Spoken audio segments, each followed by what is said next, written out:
मौला कहूं तुझे, बोल दीजिए सरवर कहूं कि मालिको मौला कहूं तुझे, बागे खलील का गुले जेबा कहूं तुझे, बागे खलील का गुले जेबा कहूं तुझे। तेरे तो वस्फ ऐबे तनाही से हैं बरी, या रसूल अल्लाह तेरे तो वस्फ ऐबे तनाही से हैं बरी। हैरान हूं मेरे शाह मैं क्या क्या कहूं तुझे, हैरान हूं मेरे शाह मैं क्या क्या कहूं तुझे। अल्लाह रे तेरे जिस्मे मुनव्वर की ताबिशें, अल्लाह रे तेरे जिस्मे मुनव्वर की ताबिशें, ऐ जाने जा मैं जाने तजल्ला कहूं तुझे।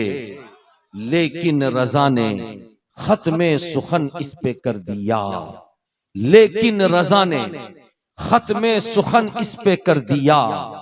खालिक का बंदा खल्क का आका कहूं तुझे। आइए गुफ्तगू के आगाज से पहले हम सब मिलकर न जानना उसके मुकाबले इल्म है जानना। तो आज आपको इस सिलसिले में ऐसी बातें मैं आपको बताऊंगा, अगर आप दिल खोल करके बैठेंगे तो इंशाअल्लाह ताला आए थे आप खाली दामन जब यहां से लौटेंगे तो अपने दामन में गोहरे मुराद लेकर के आप लौटेंगे। हजरात तवज्जो हाजिर कीजिए, इल्म का हमारे मजहब इस्लाम में कितना बड़ा मकाम है आपको सबसे पहले ये मैं बता दूं। माँ बहनों तवज्जो के साथ सुनना, इल्म का हमारे इस्लाम में कितना बड़ा मकाम है इसको शायद आप जानते ना हो, मगर इस बात से आप जान लीजिए। सबसे पहले मेरे सवाल का जवाब दीजिए, पूरे कुरान में कितने पारे हैं? बोलिए बोलिए 30 पारे हैं। सूरतें कितनी हैं? 114 सूरतें हैं। पारे हैं 30 और सूरतें हैं 114। तो कुरान पाक की आयतें कितनी हैं? 6666। कितनी आयतें हैं? प्यार से बोलिए कितनी आयतें हैं? 6666। पारे हैं 30, सूरतें हैं 114, आयतें हैं 6666। मगर मदरसा कादरिया बहरुल उलूम के असातिज़ा बैठे हैं, इनसे आप पूछिए कि कुरान क्या एक मर्तबा में अल्लाह ने नाजिल फरमा दिया, अपने महबूब के पास भेज दिया? ये जवाब देंगे नहीं। 23 बरसों में अल्लाह ताला ने 30 पारे भेजे। जब जब बंदों को जैसी जरूरत पड़ती गई परवरदिगारे आलम वैसी आयतें बंदों तक पहुंचाने के लिए जिब्रील के जरिए कुरान पाक की आयतें भेजी। लेकिन सबसे पहली जो आयत आई वो कौन सी है? आपके सामने उलमा ने बयान किया होगा, उसका नाम है इकरा। प्यार से बोलिए, झूम के बोलिए, एक लफ्ज है इकरा। इकरा का माना क्या होता है? इकरा का माना होता है पढ़। क्या माना होता है? अरे बोलो भाई। इकरा का माना, इकरा का माना पढ़। मेरे प्यारे नबी 40 बरस तक मक्के की दुनिया में खामोश हैं, लेकिन 40 बरस के बाद जब गारे हिरा में तशरीफ ले जाते हैं पहाड़ के ऊपर, तो जिब्रील अमीन कुरान पाक का पहला लफ्ज लेकर के आते हैं इकरा, जिसका माना होता है पढ़। मेरे बुजुर्ग और दोस्तों, इससे आपको अंदाजा मिल गया होगा कि इस्लाम का सबसे पहला सबक है पढ़। गोया के इस्लाम ये चाहता है कि मेरा मानने वाला वो मर्द हो तो अनपढ़ न रहे, औरत हो तो अनपढ़ न रहे, बच्चा हो अनपढ़ न रहे, बड़ा हो अनपढ़ न रहे, बाप हो अनपढ़ न रहे, बेटा हो अनपढ़ न रहे, ससुर हो अनपढ़ न रहे, सास हो अनपढ़ न रहे, मियाँ हो अनपढ़ न रहे, बीवी हो अनपढ़ न रहे। इसलिए पहला लफ्ज जिब्रील लेकर के आते हैं इकरा, पढ़िए पढ़िए पढ़िए पढ़िए। समझ में ये आ गया इस्लाम का फलसफा है कि कोई भी मुसलमान अनपढ़ न रहे, सब पढ़े लिखे हो जाएं, तो ए बाबला वालों, मैं तुम्हें मुबारकबाद देता हूं कि तुमने अपने दौर में, अपने जमाने में पढ़ा या नहीं पढ़ा, लेकिन तुमने फैसला ले लिया कि हमारी बस्ती में एक मदरसा होगा, जिस मदरसे का नाम कादरिया बहारुल उलूम होगा, ताकि बस्ती का कोई बच्चा अनपढ़ न रहे, हर मुस्लिम घर का बच्चा पढ़ा लिखा हो जाए। नारे तकबीर। जो हाजिर कीजिए, नौजवान जाओ नहीं। ओ नौजवान, ओए बहुत गलत। यही नौजवान बाहर मोबाइल पेरता है, मोबाइल पेरता, दिन रात यूट्यूब में लगा रहता है, दिन रात फेसबुक में लगा रहता है।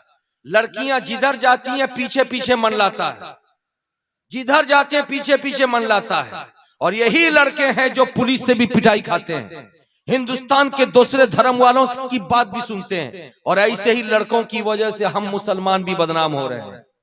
आज वक्त का तकाजा है कि बूढ़े लोगों से ज्यादा नौजवानों को संभलने की, आज वक्त का तकाजा है बूढ़ी औरत से ज्यादा नौजवान लड़की संभले, इसलिए कि मुस्लिम कौम, मुस्लिम समाज आज दुनिया में कहां पहुंच गई। 57 मुल्क है, 57 पूरी दुनिया में मुसलमानों के 57 मुल्क है, लेकिन 57 मुल्क को आज पूरी दुनिया के लोग उंगली में नचा रहे हैं। और ये मुसलमान नाचता नजर आ रहा है, अरब वाला नाच रहा है, दुबई वाला नाच रहा है, बहरीन वाला नाच रहा है, पाकिस्तानी नाच रहा है, तुर्की वाला नाच रहा है, अफगानिस्तान वाला नाच रहा है, हिंदुस्तानी मुसलमान भी नाच रहा है।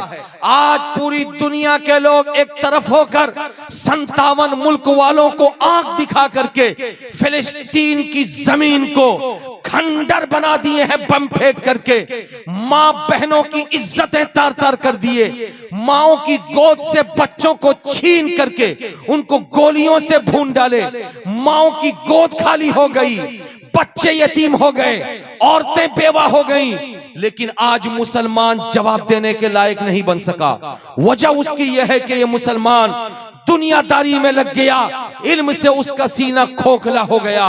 आज कुरान उसके पास नहीं, हदीस उसके पास नहीं, तकवा उसके पास नहीं, परहेजगारी उसके पास नहीं, मालूमात उसके पास नहीं, सिर्फ बनाओ सिंगार है, अच्छे कपड़े हैं, अच्छा पहनना है, कीमती मोबाइल है, उम्दा फटफटिया है। इन्हीं चीजों की वजह से आज मुसलमान बदनाम हो रहा है। लेकिन हमारी मुस्लिम कौम के नौजवानों को इसका जर्रा बराबर भी पासो लिहाज नहीं। इसलिए बच्चा पैदा कर लेना आसान है, लेकिन बच्चे की परवरिश करके अच्छा मुसलमान बनाना यह कठिन काम है। और मुस्तफा जाने रहमत को खुदावंद कुद्दूस ने इसीलिए दुनिया में भेजा था। महबूब तुम्हारे जाने से पहले यह अरब की दुनिया में अंधेरा था, लोग खाना तो खाते थे मगर हलाल हराम की तमीज नहीं करते थे, बात तो करते थे मगर जायज नाजायज के बीच फर्क नहीं समझते थे, इज्जतें करने का नाम तो लेते थे मगर माँ बाप और भाई बहन के बीच में क्या फर्क होना चाहिए इन चीजों को नहीं जानते थे। पैदा करने वाला खुदा है मगर सर को दूसरों के सामने झुकाते थे। मुस्तफा जाने रहमत को खुदा ने दुनिया में भेज करके कुरान का पहला लफ्ज इकरा दे करके बता दिया। महबूब ये अनजान है, जानकार नहीं है, इसीलिए बहक रहे हैं। तुम जाओ इल्म की दबी चादर बिछा दो, इल्म के फैजान को आम कर दो, इल्म का समंदर बहा दो, ताकि पूरी दुनिया में जहां भी ला इलाहा इल्लल्लाह मुहम्मदुर रसूलुल्लाह पढ़ने वाला होगा उसका सीना इल्म से खाली नहीं रहेगा। जो मुसलमान होगा खुदा यही चाहता है कि वो जानकार बंदा बनकर रहे। इसलिए मेरे बुजुर्गों और दोस्तों, जो जाने वाले गए उन जाने वालों की कोई फिक्र नहीं, मगर आप बैठे हो, आप वादा करो कि उठ के नहीं जाओगे। अरे बोलो भाई, उठ के नहीं जाओगे? हाथों को उठाओ, उठा के वादा करो। नौजवान पीछे वाले, सुनोगे या जाओगे? तुमको मैं जानता हूं, तुम आते हो अपनी तबीयत की बात सुनने के लिए, फिर चले जाते हो। कोई वहाबी देवबंदी जब पकड़ता तुमको बाहर में, कुछ सवाल करता है तो तुम सीधे कहते हो हमारे मौलाना के पास चलो। तुम्हारे सीने में इतना इल्म नहीं है कि उसको कोई जवाब दे सको, लेकिन बैठो, बैठ करके आज कुछ सीख करके यहां से जाओ। झूम के बोलो सुभान अल्लाह। मेरे बुजुर्ग और दोस्तों, मैं बताना ये चाहता हूं कि इस्लाम चाहता कि हर मुसलमान पढ़ा लिखा हो जाए। बोलो ना भाई, इस्लाम क्या चाहता है? हर मुसलमान, प्यार से बोलिए, हर मुसलमान पढ़ा लिखा हो जाए। यानी इस्लाम में अनपढ़ के लिए कोई जगह नहीं है। अरे बोलो ना भाई, इस्लाम में अनपढ़ के लिए कोई जगह नहीं है। मर्द हो तो पढ़ा लिखा हो, औरत हो तो पढ़ी लिखी हो। मैं आपसे पूछना चाहता हूं, आपने सुना होगा आदम अलैहिस्सलातो व तस्लीम के जमाने में इब्लिस सामने खड़ा हो गया था। हजरत हाबिल के जमाने में काबिल खड़ा हो गया था। हजरत नूह अलैहिस्सलाम के जमाने में उनका बेटा खड़ा हो गया था। हजरत लूत अलैहिस्सलाम के जमाने में उनकी बीवी खड़ी हो गई थी। हजरत मूसा के जमाने में फिरौन खड़ा हो गया था। हजरत इब्राहिम के जमाने में नमरूद खड़ा हो गया था। मुस्तफा जाने रहमत के जमाने में अबू जहल, उतबा और शीबा जैसे बड़े बड़े काफिर खड़े हो गए थे। आप पूछेंगे ये कौन लोग थे जो मुस्तफा जाने रहमत के जमाने में खड़े होने वाले थे? ये कौन थे? मूसा का मुकाबला करने वाला कौन था? इब्राहिम का मुकाबला करने वाला कौन था? हजरत हाबिल के मुकाबले में आने वाला कौन था? हजरत नूह के मुकाबले में आने वाला कौन था? हजरत आदम अलैहिस्सलाम के मुकाबले में आने वाला कौन था? तो उसका एक जवाब होगा कि वो अनजान थे, जानकार नहीं थे, जाहिल थे। पता चला कि नमरूद जाहिल था, फिरौन जाहिल था, काबिल जाहिल था, नूह अलैहिस्सलाम का बेटा जाहिल था, लूत अलैहिस्सलाम की बीवी जाहिला थी। इब्लीस जिसके बारे में प्रचार है कि बहुत पढ़ा लिखा था, नहीं, गलत, जाहिल था। मुस्तफा जाने रहमत के मुकाबले में आने वाला अबू जहल जाहिल था। शीबा जाहिल था, उतबा जाहिल था। अगर जाहिल नहीं होता, नमरूद जाहिल नहीं होता तो इब्राहिम से पंगा नहीं लेता। फिरौन जाहिल नहीं होता तो मूसा से पंगा नहीं लेता। काबिल जाहिल नहीं होता तो हजरत हाबिल से पंगा नहीं लेता। इब्लीस जाहिल अगर नहीं होता तो हजरत आदम से पंगा नहीं लेता। अबू जहल, उतबा और शीबा जैसे काफिर अगर जाहिल नहीं होते तो मोहम्मद रसूलुल्लाह से पंगा नहीं लेते। ये सब जाहिल थे जो पंगा ले रहे थे। तो परवरदिगार आलम ने मुस्तफा जाने रहमत को दुनिया में भेजा, और जब मुस्तफा प्यारे दुनिया में तशरीफ लाए तो कहने वाले ने कहा, लिखने वाले ने लिखा, जहां तारीख था, जुल्मत कदा था, सख्त काला था, कोई पर्दे से क्या निकला कि घर घर में उजाला था। एक उजाला जो हमारे और आपके सामने जो टिमटिमाता हुआ उजाला आता है, ये बल्ब का उजाला आता है, ये मरकरी का उजाला आता है, ये लैंप का उजाला आता है, ये लालटेन का उजाला आता है, ये चराग का उजाला आता है, ये मोमबत्ती का उजाला आता है। ये उजाला तो वो है जो अंधेरे को काट देता है, मगर जिस उजाले की बात मैं कर रहा हूं वो कोई मरकरी का उजाला नहीं है, वो कोई बल्ब का उजाला नहीं है, वो कोई लैंप का उजाला नहीं है, वो कोई लाइट का उजाला नहीं है, वो कोई मोमबत्ती का उजाला नहीं है। उस उजाले का नाम इल्म है। जिस घर में इल्म होगा, जिहालत जैसा अंधेरा दूर होगा, और जहां से जिहालत दूर होगा वहीं पे मोहम्मद मुस्तफा का प्यार नजर आएगा,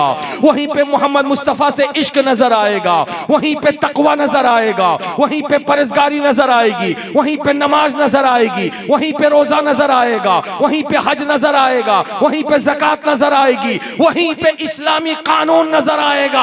तो आज जो घर घर में जिहालत की बुनियाद पर आज जो नाजायज काम हो रहे हैं, सिर्फ इसलिए कि इल्म का उजाला नहीं है। इसलिए मुसलमानों, खुद पढ़ो, अपने बच्चों को पढ़ाओ, माँ बाप को पढ़ाओ, बेटियों को पढ़ाओ, बेटों को पढ़ाओ। जिसके घर में जितना इल्म होगा, जिहालत का अंधेरा कटता जाएगा, इल्म की रोशनी फैलती नजर आए।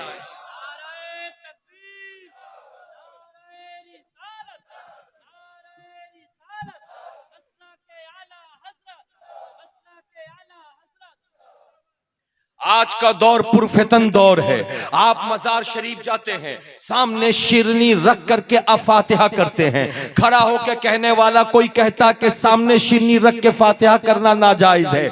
आप मजार पे चादर चढ़ाते हैं, कोई कहने वाला कहता मजार पे चादर चढ़ाना नाजायज है। आप किसी मजार पे जाके मन्नत मानते हैं, कोई कहने वाला कहता है कि मन्नत मानना नाजायज है। मोहम्मद रसूलुल्लाह की पैदाइश का मौका आता रबीउल अव्वल का महीना, तो आप जुलूस निकालते हैं। कोई कहने वाला कहता कि जुलूस मोहम्मदी निकालना नाजायज है। मुअज्जिन अजान देता है, ये माँ बहनें अपने घर में बैठ करके मुअज्जिन की आवाज सुन करके मोहम्मद रसूलुल्लाह सुन करके अंगूठा चूमती हैं। तो कोई कहने वाला कहता है नबी का नाम सुनकर अंगूठा चूमना नाजायज है। मेरे बुजुर्गों और दोस्तों, कोई खड़े होकर सलाम पढ़ने पे पाबंदी लगाता है, कोई अंगूठा चूमने पे पाबंदी लगाता है, कोई जुलूस मोहम्मदी निकालने पे पाबंदी लगाता है, कोई चादर चढ़ाने पे पाबंदी लगाता है, कोई सामने शिरनी रख के फातिहा करने पे पाबंदी लगाता है। आखिर ये लगाने वाले कौन हैं? लगाने वाले, पाबंदी लगाने वाले दाढ़ी वाले हैं, कुर्ता पाजामा वाले हैं, सर पे टोपी रखने वाले हैं। किसी का ताल्लुक देवबंद से है, किसी का ताल्लुक अम्बेड से है,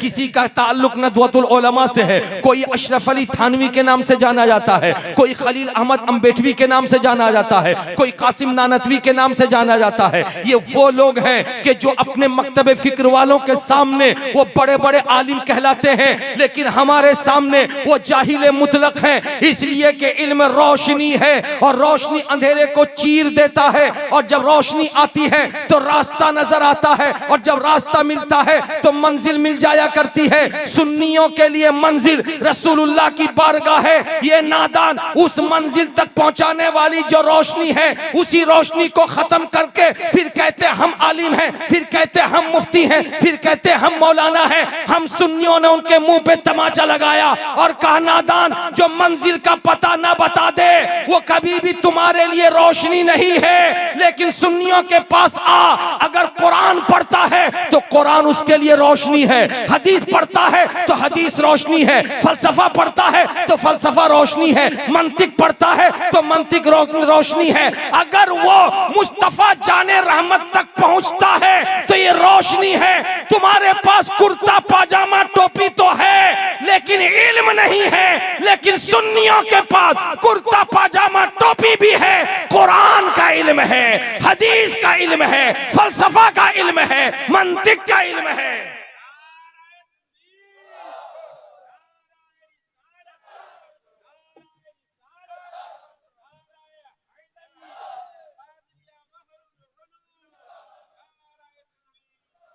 अभी अभी पिछले महीने हमने और आपने जुलूस मोहम्मदी निकाला था, तो कहने वाला कह रहा था 1400 साल पहले मुस्तफा जन्म लिए, उस वक्त खुशी मना ली गई थी। आज 1400 साल के बाद जुलूस निकालने की क्या जरूरत है? मुस्तफा जाने रहमत का कलमा पढ़कर नबी के नाम पर उंगली उठाने वाले सुन्नियों ने कहा नादान तेरी उंगली को हम तोड़ देंगे। मेरे नबी पैदा हुए तो नबी बनकर, उनके बाद कोई नबी नहीं, उनकी नबूवत अभी भी चल रही है, कयामत तक चलती रहेगी। हमको तू कहता जुलूस को निकालते हो? अरे हम 60 बरस के हैं तो 60 बरस तक जुलूस निकालेंगे, 70 बरस के हैं 70 बरस तक जुलूस निकालेंगे, 80 बरस के हैं 80 बरस तक जुलूस निकालेंगे। और अगर खुदा ने हश्र का मैदान कायम होने तक अगर जिंदगी दिया तो अपनी जिंदगी के हर मोड़ पे जुलूस निकालेंगे। ये मैं नहीं कहता, बरेली के ताजदार कहते हैं, इमाम अहले सुन्नत कहते हैं, और यूं तहरीर फरमाते हैं कि हश्र तक डालेंगे हम पैदाइशे मौला की धूम, मिसले फारस नज्द के किले गिराते जाएंगे, और खाक हो जाए अदू जलकर मगर हम तो रजा, दम में जब तक दम है जिक्र उनका सुनाते जाएंगे।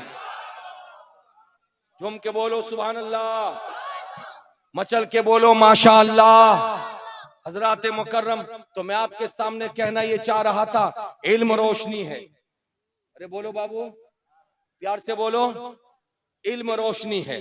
लेकिन आज बेटा बैठ जाओ, लेकिन आज हमारा और आपका जो तबका है दो चीजें सामने रखता है, एक है इल्म, दूसरा है माल। माल की तरफ सुबह से लेकर शाम तक हम दौड़ते हैं, इल्म की तरफ हमारी और आपकी दौड़ तेज नहीं है। इन मदरसा चलाने वालों से पूछिए, ये बेचारे मदरसा चलाने वाले डोर टू डोर जाके कैसे भीख मांगते हैं, दरवाजे दरवाजे पे जाके चावल मांगते हैं, दरवाजे दरवाजे पर जाकर के पैसे मांगते हैं, 2 पैसा इकट्ठा होता है। मदरसा कादरिया बहरुल उलूम के जो स्टाफ है, उलमा इकराम, इनको तनख्वाह मिलती है। यहाँ कमोबेश 100 बच्चे हैं जिन बच्चों के पेट में दाना डाला जाता है। आपके घर के बच्चे भी पढ़ने के लिए आते होंगे, उन बच्चों को भी पढ़ाया जाता है। लेकिन आज कौम का सरमाया दूसरे जानिब तो जा रहा है, लेकिन इल्म के मैदान में जितना खर्च होना चाहिए वैसा खर्च नहीं हो रहा है। लेकिन मुझे जान करके ये खुशी मिली कि इन माँ बहनों की अजमतों को सलाम कि मदरसा कादरिया बहरुल उलूम के बच्चों को ये 24 घंटे में एक वक्त का खाना खिलाती है। एक वक्त का, अरे बोलो ना भाई, एक वक्त का ये खाना खिलाती हैं। तुम्हारी अजमतों को सलाम, तुम्हारी रिफातों को सलाम, तुम्हारी बरकतों को सलाम। एक वक्त का खाना खिलाती हो और आपकी कमाई को भी अल्लाह बढ़ा दे कि आपने भी मदरसे के लिए दिल खोल करके ताउन की और करते रहते हैं। लेकिन याद रखो, इल्म और माल ये 2 चीजें ऐसी हैं जो दुनियादार होता है वो माल को चॉइस करता है, और जो दीनदार होता है वो इल्म को चॉइस करता है, मजहब को चॉइस करता है। और ये मैं नहीं कहता, आओ हजरत अली मुर्तजा शेर खुदा की बारगाह में आओ। वो अली जिनका खुतबा अभी अभी मौलाना गुलाम रसूल पढ़ रहे थे और जिनके नाम का नारा लगा रहे थे, वो हमारी आंखों के सुरमा हैं, हमारे सर के ताज हैं। अली मुर्तजा शेर खुदा से पूछा गया, 4 आदमी आए और 4 आदमी का सवाल एक था और चारों को अलग अलग जवाब देना था। सवाल क्या था? सवाल सुनिए फिर जवाब सुनिए। हजरत अली मुर्तजा शेर खुदा से 4 लोगों ने पूछा, हुजूर ये बताइए, इल्म बेहतर है या माल बेहतर? बोलो, इल्म अच्छा है या माल अच्छा?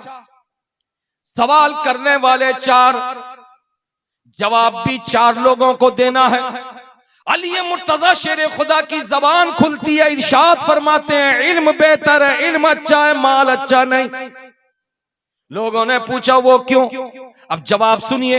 एक का जवाब आपने फरमाया, इसलिए इल्म अच्छा है कि इल्म वो है कि परवरदिगार आलम का तोहफा है। झूम के बोलिए, तोहफा है। जिसके पास इल्म होता है उसके दोस्त ज्यादा होते हैं, और जिसके पास माल होता है उसके दुश्मन ज्यादा होते हैं। आगे दूसरा खड़ा हो गया, पूछा मेरे सवाल का जवाब दीजिए। फरमाया इल्म अच्छा है। पूछा वो क्यों? इरशाद फरमाया, माल वो है जिसकी हिफाजत तुम करते हो, माल वो है जिसकी हिफाजत तुम करते हो, मगर इल्म वो है उसकी हिफाजत तुम नहीं करते, बल्कि इल्म तुम्हारी हिफाजत करता है। झूम के बोलिए सुभान अल्लाह, मचल के बोलिए माशा अल्लाह। माल वो है जिसकी हिफाजत तुम करते हो, मगर इल्म वो है जो तुम्हारी हिफाजत करता है। आगे फरमाते हैं, पूछने वाला पूछता इल्म अच्छा है या माल अच्छा? फरमाते हैं कि इल्म अच्छा। वो क्यों? इरशाद फरमाते हैं, माल इसलिए अच्छा नहीं कि वो कारून का वर्षा है, नमरूद का वर्षा है, फिरौन का वर्षा है। कारून ने छोड़ा, फिरौन ने छोड़ा, नमरूद ने छोड़ा, मगर इल्म इसलिए अच्छा है कि वो नबियों का वर्षा है। झूम के बोल दिए सुभान अल्लाह, मचल के बोलिए माशा अल्लाह, हाथों को लहरा के बोलिए या रसूल अल्लाह। आपसे भी अगर मैं पूछूं इल्म अच्छा या माल, प्यार से बोलिए इल्म अच्छा या माल? इल्म अच्छा। तो अब क्या आज के बाद से माल कमाना बंद कर दोगे? अरे बोलो, माल नहीं कमाओगे तो खाओगे क्या? पहनोगे कैसे? बीवी का शौक कैसे पूरा करोगे? बच्चों की फरमाइश कैसे पूरी होगी? तो फिर जब इल्म अच्छा है माल अच्छा नहीं, तो फिर हम माल के बगैर जिंदा कैसे रह सकते हैं? तो सुनो, इसका मतलब ये होता है कि दुनिया में रहने के लिए माल भी जरूरी है, लेकिन माल को इसलिए हजरत अली ने कहा था कि माल अच्छा नहीं, इल्म अच्छा है। वजह उसकी यह है कि एक मुसलमान दिन रात 24 घंटा माल हासिल करने के पीछे न दौड़े, जितनी जरूरत हो उतना माल हासिल कर ले और बाकी टाइम वो इल्म के पीछे पड़ जाए, इल्म हासिल करने के पीछे पड़ जाए। जब इल्म आ जाएगा तो माँ बाप के हुकूक का इल्म हो जाएगा। जब इल्म आ जाएगा तो खुदा की बारगाह में बंदा झुक जाएगा। जब इल्म आ जाएगा तो बीवी का हक पहचान लेगा। जब इल्म आ जाएगा तो बाल बच्चों की परवरिश करने का तरीका मालूम हो जाएगा। जब इल्म आ जाएगा तो इंसान जायज नाजायज के बीच फर्क कर लेगा। जब इल्म आ जाएगा हलाल हराम को पहचान लेगा। जब इल्म आ जाएगा मोहम्मद मुस्तफा सल्लल्लाहु अलैहि वसल्लम का आशिक बन जाएगा। जब इल्म आ जाएगा तो खुदा की बारगाह का महबूब बंदा बन जाएगा। अल्लाह यही चाहता है कि मेरा बंदा अपने सीने को खाली न रखे, इसलिए कि याद रखो, आए थे खाली हाथ, जाओगे खाली हाथ। कुछ साथ जाने वाला नहीं, करोड़ों रुपया कमा लिया, दुनिया में रह जाएंगे। माल दौलत इकट्ठा कर लिया, दुनिया में रह जाएगी। बैंक बैलेंस कर लिया, दुनिया में रह जाएगी। कोई दौलत साथ में जाने वाली नहीं, लेकिन इल्म अगर हासिल कर लिया तो आए थे खाली हाथ। जब कब्र में जाओगे तो खाली नहीं जाओगे, सीने में इल्म जाएगा, कुरान की आयतें जाएंगी, मुस्तफा की हदीस जाएगी, इस्लाम का पैगाम जाएगा। इसीलिए मैं कहता हूं मुसलमानों, अपने आप को जिहालत के अंधेरे से निकाल लो, इल्म के मैदान में उतार लो। जिसके पास जितना इल्म होगा अल्लाह की बारगाह में वो उतना बड़ा नजर आए। प्यार से बोलो सुभान अल्लाह, झूम के बोलो माशा अल्लाह। आज हमारे घर की ये माँ बहनें हैं, ये औरतें हैं। मर्दों में तो कुछ इल्म का मामला है, लेकिन इन औरतों में अक्सर और बेशतर वो औरतें हैं जिनको फुर्सत मिलती है तो यूट्यूब चलाती हैं, और जब यूट्यूब चलाती हैं तो सिर्फ और सिर्फ यूट्यूब में वो चीजें आएंगी जिन चीजों से उनके दिल को खुशी मिल जाए। और वो किससे मिलेगी? सीरियल से मिलेगी। हिंदुस्तानी सीरियल को देखते देखते ये बहनें जब थक गई तो इनको पाकिस्तानी सीरियल अच्छी लगने लगी, इसलिए कि पाकिस्तानी सीरियल में ड्रेस एक से एक है, कपड़ा एक से एक है। सीरियल में पहन के आने वाली लड़कियां जैसे कपड़े पहनती हैं, ये बेटियां अपने बाप को ऐसे ही फरमाइश करती हैं। इनका वक्त गुजरता है तो सीरियल देखने में, इनका वक्त गुजरता तो सीरियल देखने में। और अगर इनको टाइम मिल जाए कहो नमाज पढ़ने के लिए तो कहेंगी टाइम नहीं है, लेकिन सीरियल देखने का टाइम है। सो के उठा तो यूट्यूब, बिस्तर में गई जब तक नींद न आ जाए या मोबाइल का चार्ज न खत्म हो जाए उस वक्त तक यूट्यूब, और यूट्यूब में सिर्फ और सिर्फ खुराफात है। मैं कहना चाहता हूं, आज हमारे यहाँ और आपके यहाँ शादी होती है, हम और आप जाते हैं बहू को देखने के लिए, मगर क्या देखते हैं? बहू का चेहरा कैसा है, गोरी है कि काली है, नाक खड़ी है कि दबी है, होंठ मोटे हैं कि पतले हैं, उसकी रंगत कैसी है, उसके जिस्म की उसकी जसामत कैसी है, मोटी है कि दुबली पतली है, उसकी लंबाई कितनी है, नाटी है कि लंबी है। हम ये चीजें देख करके आते हैं, मगर याद रखो आज की तकरीर के बाद से ज़हन को बदल डालो। सिर्फ गोरी रंगत को न देखना, सिर्फ लंबाई ऊंचाई मत देखना, नाक खड़ी है कि दबी है मत देखना, सिर्फ होंठ मोटे हैं कि दुबले हैं मत देखना। अगर सच्चे मुसलमान हो तो अपने बेटे के लिए जब बहू चॉइस करने के लिए जाओ तो इन चीजों को देखना न देखना ये बात की चीज है। पहले ये पूछना तुम्हारी बेटी कुरान पढ़ी है कि नहीं पढ़ी है, तुम्हारी बेटी नमाज सीखी है कि नहीं सीखी है, तुम्हारी बेटी को दुआए कुनूत याद है या नहीं है, तुम्हारी बेटी को फातिहा करने का तरीका मालूम है या नहीं है, तुम्हारी बेटी को जायज नाजायज का इल्म है या नहीं है, तुम्हारी बेटी को कुरान पाक के 10 सूरह कम से कम याद है या नहीं है, तुम्हारी बेटी को दुरूद इब्राहिमी याद है या नहीं है, तुम्हारी बेटी को दुआए मासूरा याद है या नहीं है, तुम्हारी बेटी को तहियात याद है या नहीं है, तुम्हारी बेटी बड़ों का अदब करना जानती है कि नहीं जानती है, तुम्हारी बेटी सर पे दुपट्टा रखने को जानती है कि नहीं जानती है? अगर ये चीजें हासिल कर लिया तो याद रखो, मोटा होना, दुबला होना, गोरा होना, काला होना कोई माना नहीं रखता। ये दुनिया की चीज है, लेकिन जिसके घर में मुस्तफा जाने रहमत की शरीयत को जानने वाली लड़की बहू बन करके आ जाए, वो कोई मामूली बहू नहीं आई होगी, बल्कि जब तक नहीं आई थी घर में बरकत नहीं थी। और जैसे अल्लाह को पहचानने वाली बहू आ जाएगी, उसके कदम की बरकत से खुदा की तरफ से रहमतों का नुज़ुल होने लगेगा, बरकतों का नुज़ुल होने लगेगा। आओ ज़हन करीब करो, मैं आपको बताता हुआ गुजरो। बगदाद मुअल्ला है, एक खलीफा अपने बेटे के लिए रिश्ता तय करना चाहता है, मगर दुनियादार जब रिश्ता तय करता है तो दुनिया की चीजों को देखता है, दुनिया के